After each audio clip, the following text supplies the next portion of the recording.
Hey y'all, today I'm calling the lesson, What's with you jazz guys and all your chords? Kind of reminds me of a joke I heard a long time ago.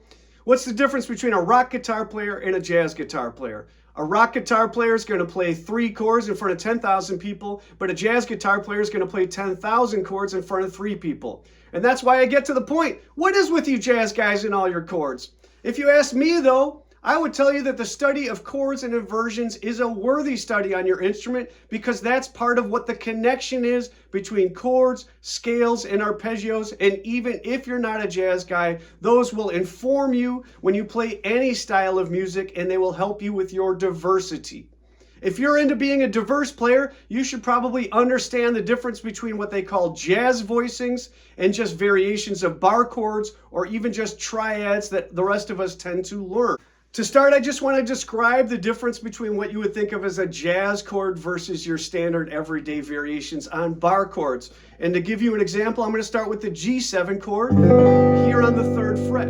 If I analyze the chord that I'm playing here, I have a 4-note chord, but I actually have a couple doubles. I'm playing a G, which is my root, on the low E and the high E.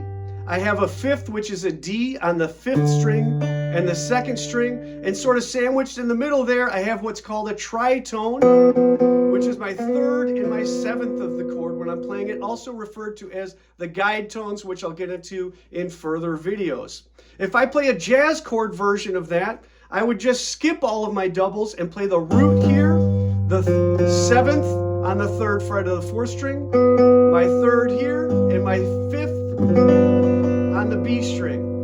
By eliminating the doubles, I'm playing only the 4 essential notes of the chord. Check out a couple videos here of me playing inversions of a G7 and showing you how to play them funky. Thanks again for watching.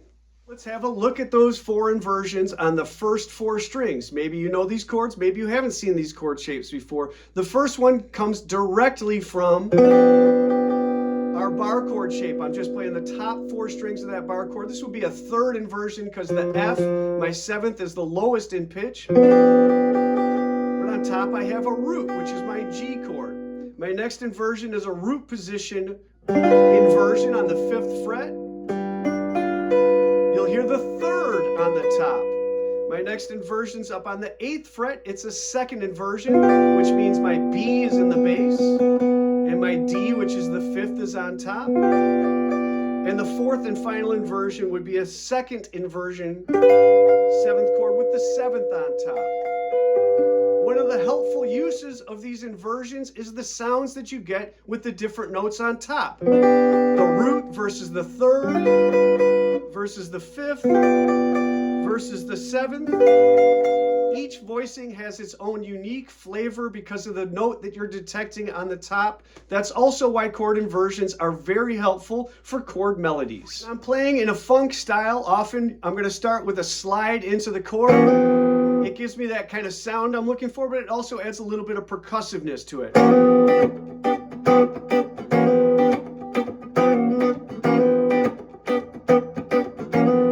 Next inversion.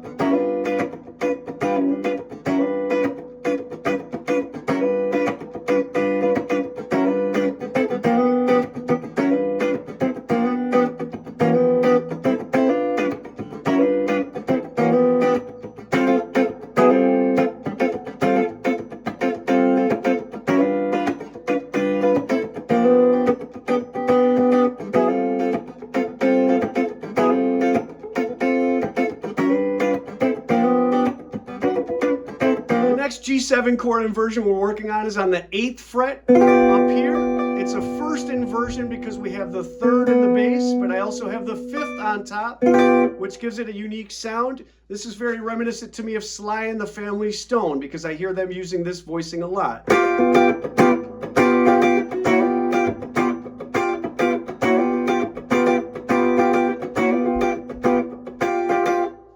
By adding the 2nd inversion along with that voicing, I can add different chordal accents or just percussiveness by adding that on top of this chord.